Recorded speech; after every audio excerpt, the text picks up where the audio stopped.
కమల్ హాసన్ శంకర్ల భారతీయుడు 2 మొత్తానికి 2 వారాల్లో 150 కోట్ల గ్రాస్ కలెక్ట్ చేసింది. ఆ తర్వాత అనూహ్యంగా రాయన్ సినిమా వల్ల థియేటర్లు కోల్పోయింది, జనాలు చూడట్లేదు. 2 వారాలకి సినిమా రన్ కంప్లీట్ అయింది. ఆ వెంటనే నెట్ఫ్లిక్స్లో ఒప్పందం ప్రకారం 120 కోట్లకి నెట్ఫ్లిక్స్ తీసుకున్నాడు. కానీ సినిమాకు వచ్చిన టాక్ను బట్టి నెట్ఫ్లిక్స్ వాయిదా వేసుకున్నాడు, అడ్వాన్స్ కూడా తిరిగి ఇచ్చేయమన్నాడు.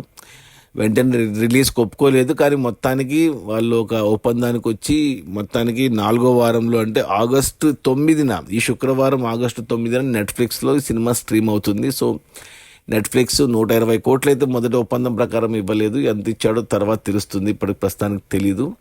సో సినిమాకు అటు థియేటర్లలో 100 కోట్ల నష్టాలు వచ్చే డిస్ట్రిబ్యూటర్లకి, 170 కోట్ల కొంటే డిస్ట్రిబ్యూటర్ 70 కోట్లు వచ్చాయి, అక్కడ 100 కోట్లు పోయింది. ఇక్కడ 120 కోట్ల డీల్, నెట్ఫ్లిక్స్ డీల్ కూడా క్యాన్సిల్ అయింది. ఇప్పుడు కొత్త డీల్ ఎంతకు సెట్ అయిందో తెలియదు.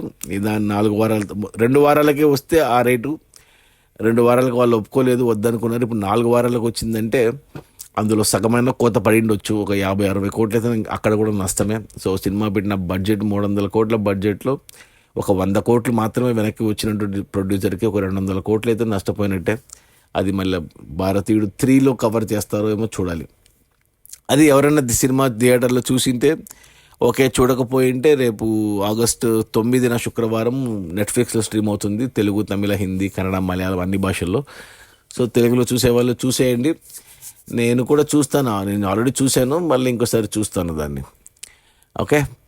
ఇండియన్ అంటే భారతీయుడు పార్ట్ 1 కూడా నెట్ఫ్లిక్స్లోనే ఉంది. వాళ్ళే ఈ సినిమా రిలీజ్కి ముందు వాళ్ళు పెట్టారు నెట్ఫ్లిక్స్లో. థియేటర్లో భారతీయుడు 2 రాకముందు ఆడియన్స్ కోసం నెట్ఫ్లిక్స్లో పెట్టారు భారతీయుడు పార్ట్ 1, మన అప్పటి పాత 28 ఏళ్ల క్రితం వచ్చిన ఇండియన్ సినిమా భారతీయుడిని. సో అన్ని సినిమాలు అక్కడే ఉంటాయి. భారతీయుడు 3 కూడా వీళ్ళకి ఇక్కడే వస్తుంది. కాబట్టి 1 కూడా చూడకపోయింటే ముందు 1 చూడండి గురువారం లోపల, శుక్రవారం భారతీయుడు 2 చూడండి. ఇంకా 3 నెక్స్ట్ ఈ డిసెంబర్కి కానీ జనవరికి కానీ రావచ్చు, అది అప్పుడు చూసుకుందాం. Okay, bye.